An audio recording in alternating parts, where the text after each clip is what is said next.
Hello student, history ज्ञान श्रृंखला में आपका स्वागत है। आज हम एक नया टॉपिक लेकर के आए हैं। आज का टॉपिक है मंगोलों के पतन के क्या कारण थे या मंगोलों के पराजय के क्या कारण थे। इसके पहले वाले वीडियो में आपने अध्ययन किया था मंगोल कौन थे। आज की वीडियो में आप अध्ययन करेंगे मंगोलों के पतन या मंगोलों के पराजय के कौन कौन से कारण थे। वेरी इंपॉर्टेंट फैक्ट है। तो चलिए स्क्रीन पे देखते हैं मंगोलों के पतन के कौन कौन से कारण हैं। लगातार वीडियो आपके सामने जा रही है, कुछ न कुछ फैक्ट आपके सामने पहुंच रहे हैं। तो इसी श्रृंखला में भी एक वीडियो है मंगोलों के पतन के कौन कौन से कारण थे।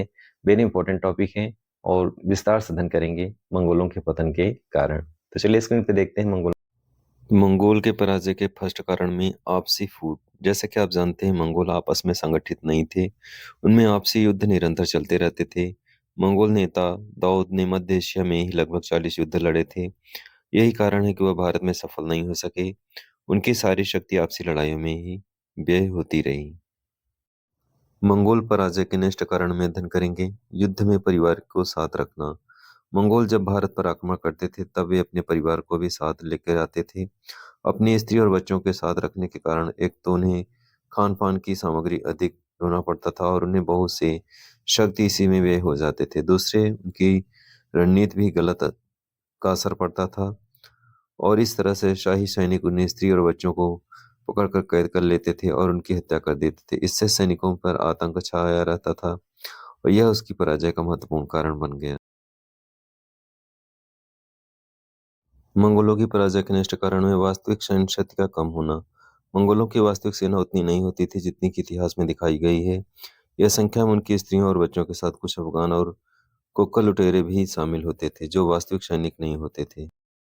इसी क्रम में नेक्स्ट है मंगोलों का विलासी होना। मंगोल सैनिक अपव्ययी अत्यधिक लूट से प्राप्त धन के कारण धीरे धीरे विलासी प्रवृत्ति के हो गए। लूट से प्राप्त धन ने उन्हें सुविधा भोगी बना दिया और इस कारण उन्हें सैन्य शक्ति का ह्रास होता जा रहा था। नेक्स्ट, पराजय के कारण में समयानुकूल रणनीति का अभाव। मंगोलों की युद्ध नीति समयानुकूल नहीं रह गई थी। उनकी पराजय का यह भी एक महत्वपूर्ण कारण माना जाता है। वे छापामार युद्ध की कुशलता से कर सकते थे। खुले मैदानों में या घेरा डालकर धैर्य से युद्ध लड़ना उनकी प्रवृत्ति के अनुकूल नहीं था। इसी क्रम में नेक्स्ट स्टेप में अध्ययन करेंगे अलाउद्दीन के कुशल सेना नायकों की योग्यता। मुगलों की पराजय में उनकी अयोग्यता के साथ साथ अलाउद्दीन और उसके जफर खान, गाजी मलिक, उलुग खान और मलिक काफूर जैसे सेना नायकों की योग्यता तथा युद्ध में विजय के लिए जान की बाजी लगाने की भावना ने अलाउद्दीन को मंगोलों के विरुद्ध सफलता दिलाई।